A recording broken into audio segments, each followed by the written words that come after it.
Армысыздар, қадірлі көрермендер. Трамптың келуімен Украинадағы соғыстың аяқталуына қатысты оқиғалар әлемдік тәртіп үшін тектоникалық сипатқа ие болды.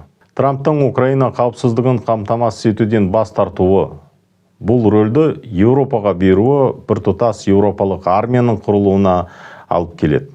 Бұл ақш-тың Еуропа үшін маңыздылығын төмендетіп, оны ақш-тың басты қарсыласы Қытайдың құшағына итермелейді. Нәтижесінде Еуроодақ жалпы ішкі өнімі 18 триллион долларды құрайды және 450 миллион халқы бар жаһандық саясаттағы әлдеқайда тәуелсіз ойыншыға айналуда. Франция президенті Макрон айтуынша, Германияда және басқа еуропалық елдерде зымырандарын орналастыру арқылы Францияның ядролық қолшатырын бүкіл Еуропаға беруге дайын екенін айтты. Сонымен бірге ақш сияқты жаһандық көшбасшылыққа ұмтылмай, Еуроодақ Қытаймен ынтымақтастықты белсенді дамытады. Еуродағы мүше елдерінің көпшілігі үшін Қытаймен сауда ақшпен саудан асып түседі.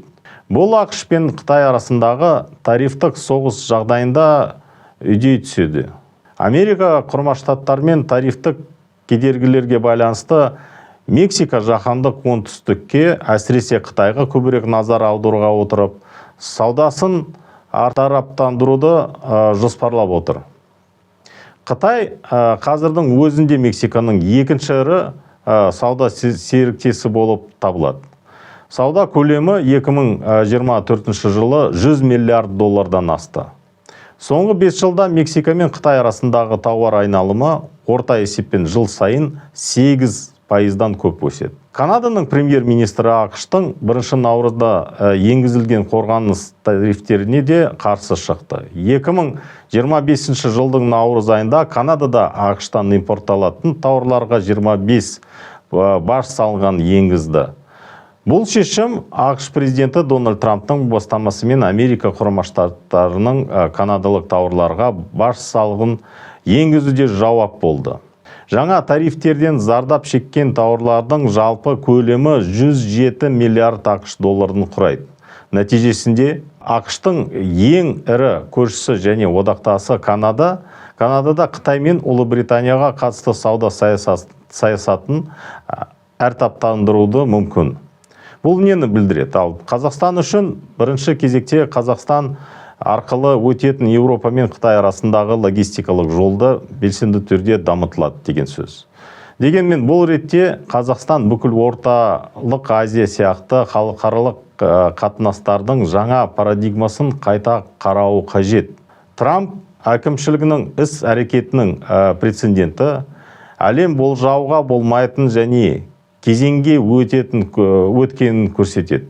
Трамптың агрессиядан зардап шеккен Украинаға қысым жасалуы әлем жаһандық ережелерді емес, дөрекі күш қолдану тәжірибесін ұстанатынын көрсетеді. Мұндай жағдайларда әр адам өз үшін, ал шағын елдер үшін әлем аймақтық ұйымдар кезеңіне өтеді. Өткен жылдан бері Қытай, Қазақстан мен Өзбекстан үшін ең ірі сауда серіктесіне айналды және бұл үрдіс тек күшейе түседі. Орталық Азияның барлық елдер сияқты Қазақстанда шағын экономикалы мемлекет бола отырып, өзара бірігіп көршілері Қытай мен Ресей, сондай-ақ Түркия және Оңтүстік Азия елдерімен теңгерімді қарым-қатынастарды одан әрі дамытуға қажет. Сізбен C5+ Азия зерттеулер орталығының директоры Қуат Домбай болды. Сау саламат болыңыздар.